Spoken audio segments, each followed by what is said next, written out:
Guys, ngayong araw nga pala o ngayong madaling araw ay tatalon nga pala ulit yung oras dito. At ipapakita ko sa inyo kung paano.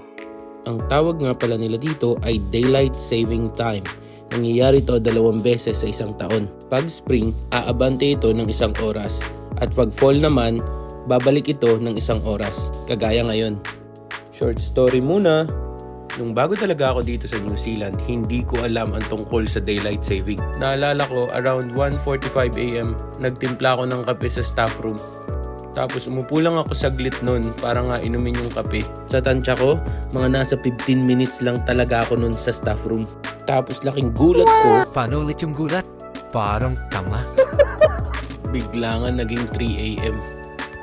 Praning na praning ako nun hanggang sa sinabi na lang sa akin ng mga katrabaho ko yung tungkol nga sa daylight saving. Spring nun, kaya umabante ng 1 oras. From 1:59, biglang naging 3 AM. At ngayon namang fall, from 2:59, babalik sa 2 AM. Kaya ito, panoorin natin kung paano to babalik. Wow!